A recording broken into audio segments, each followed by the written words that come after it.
दोस्तों एक बार फिर स्टोरी राइटिंग में आप सभी का स्वागत है। स्टोरी होती हैं उसको इंग्लिश में कन्वर्ट करने के लिए मैं कुछ छोटे छोटे सेंटेंसेस जो टूल्स के रूप में दिया था, लेकिन आज उसी टूल्स को इस लेक्चर में आजमाएंगे, उसका यूज करेंगे, उसको अप्लाई करेंगे बिल्कुल टिप्स और ट्रिक के साथ। भाई क्या होता है कि यूपी बोर्ड के एग्जाम में हाई स्कूल छात्रों को स्टोरी राइटिंग से जूझना पड़ता है, फिर क्लास 12th में जो यूपी बोर्ड के छात्र हैं उनको भी जूझना पड़ता है। तो अगर जिनका बेस कमजोर है तो फिर कैसे कर पाएंगे। इसलिए मैं अपने चैनल के माध्यम से फिलहाल मैं स्टोरी पर काम करने लगा, ताकि बच्चे हमारे जो व्यूअर्स हैं, जो हमारे स्टूडेंट्स हैं, उनको कुछ तो समझ में आए। तो चलिए मैं लिखा हूं कि 1000% सिखा कर रहूंगा। वो भी कब? जब आप सीखेंगे तब ना। आप छोड़कर भाग जाएंगे, वीडियो को स्किप करके देखेंगे तो फिर आप कैसे सीखेंगे। तो चलिए आगे बढ़ते हैं। दोस्तों यहां पर एक छोटी सी स्टोरी है, एकदम बिल्कुल मैं हार्ड नहीं पढ़ा रहा हूं, अभी आपको बेसिक में दे रहा हूं। बेसिक जैसे किसी राज्य में सीवी नाम का एक राजा था। अब देखिए पिछले लेक्चर में मैंने ये किसी राज्य में रूल बताया था, फिर नाम का रूल बताया था, फिर एक राजा था, 2 राजा थे, 3 राजा थे, इस तरह की बात ही बताया था।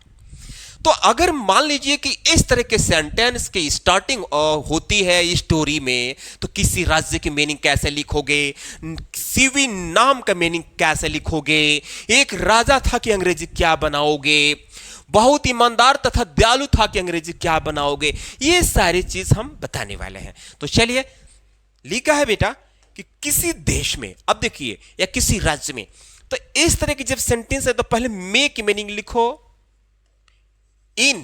अब यहां किसी की मीनिंग जो है या तो ए या तो एन, लेकिन कब?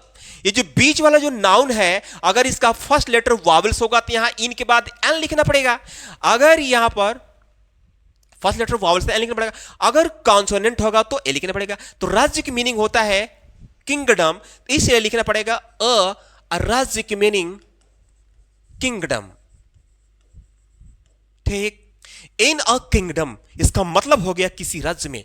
मे के लिए इन, किसी के लिए ए सेंस निकलेगा, और राज्य की meaning kingdom, in a kingdom. CV नाम का एक राजा था, तो सीवी नाम का, अब आप चाहें तो एक राजा था पहले बनाओ, सीवी नाम का बाद में बनाओ, या पहले बना दो। जैसे सीवी नाम का नेम्ड सीवी। अब ये देखिए, नेम्ड मतलब नाम का सेंस निकल गया, या नाम की, महिला की बात होगी तो नाम की, तो अभी भी नेम्ड लगेगा। नेम्ड सीवी एक राजा था, तो मैं बताया था कि बीच में नाउन आ जाए और उसके जस्ट बाद था, थे, थी, चाहे है, हूं, हो, चाहे गा, गेगी, और उसके पहले संख्या लग जाए। एक राजा था, 2 राजा थे, 3 राजा थे, तो उस कंडीशन में देयर लगाना होता है। तो क्या करेंगे? There was a king.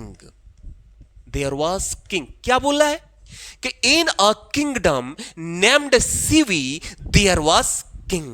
तो हमें सबसे बेहतर ये होगा कि there was a king named Sivi। तो इसको मैं डिलीट करता हूं, क्लीन करता हूं। अब बनाते हैं दोबारा। देखिए कैश है, इन, मे के लिए इन, किसी के लिए अ राज्य के लिए किंगडम। ओके, यहां कॉमा लगा। सिवी नाम का एक राजा था, तो इस पार्ट को बनाएंगे, एक राजा, तो लिखेंगे देयर वॉज अ किंग। सिवी नाम का, तो इस नाम का के लिए लिखो नेम्ड, तब यहां पर सिवी। In a kingdom there was a king named Shivi. वह बहुत ईमानदार तथा दयालु था। वह यानी ही सब्जेक्ट हो गया, था की मीनिंग was, बहुत से उठाएंगे पूरा, ये अब ऐसे भागेंगे। He was very honest, तथा के लिए एंड, दयालु के लिए kind। He was very honest and kind। उसकी प्रसिद्धि दूर दूर तक फैल गई। उसकी प्रसिद्धि, उसकी के लिए नहीं हिज, अब प्रसिद्धि के लिए popularity, popularity, okay, his popularity, काम क्या कर गई, फैल गई, तो फैल गई थी, फैल गई थी, पास्ट परफेक्ट टेंस, तो यहां लिखेंगे हैड स्प्रेड, मतलब होता है फैलना, और स्प्रेड सेकंड भी है और थर्ड फॉर्म है, तो हिज पॉपुलरिटी हैड स्प्रेड दूर दूर तक, तो इसके लिखेंगे far and wide, far and wide लिखने से दूर दूर तक का सेंस निकल गया। हिज पॉपुलरिटी, उसकी प्रसिद्धि फैल गई थी, चुकी थी, चुका था, ली थी, लिया था, past perfect, had spread far and wide, दूर दूर तक। एक दिन भगवान विष्णु पंछी के रूप में अवतरित हुए और उसकी परीक्षा लेने लगे। एकदम रियल स्टोरी है यह। अब क्या करेंगे, एक दिन की मीनिंग बच्चा जानता है। वन डे भगवान विष्णु, भगवान के लिए लॉर्ड शिवा, लॉर्ड विष्णु लिखेंगे, Lord Vishnu, one day Lord Vishnu पंछी के रूप में अवतरित हुए, तो काम का किए, अवतरित हुए।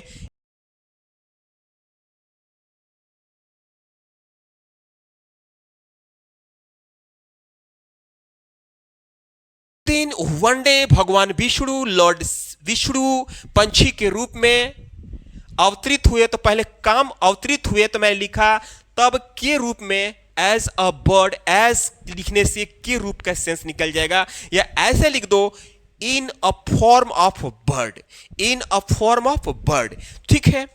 और उसकी परीक्षा लेने लगे, ठीक है, अवतरित हुए हो गया है। वन डे एक दिन भगवान विष्णु, लॉर्ड विष्णु पंछी के रूप में एज बर्ड, और उसकी परीक्षा लेने लगे, तो जब हिंदी के लास्ट में लगा, लगी, लगे आता है तो बिगैन टू का प्रयोग करते हैं। And began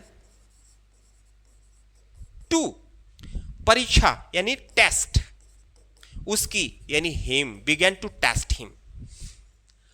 in a kingdom there was a king named Sivi, he was very honest and kind, his popularity had spread far and wide. One day Lord Vishnu incarnated as a bird and began to test him. ये रहा एक छोटा सा, बिल्कुल छोटा सा एक story जो मैं अभी फिलहाल स्टार्ट कर रहा हूं, आप पर प्रेशर नहीं डालना, थोड़ी थोड़ी छोटी छोटी शब्दों से हमको सीखना है, आगे बढ़ते जाना है। ये कैसा लगा? अगर आपको अच्छा लगा है तो प्लीज लाइक कर दीजिए और चैनल को सब्सक्राइब कर दीजिए। मिलते हैं अगले वीडियो में, तब तक के लिए धन्यवाद।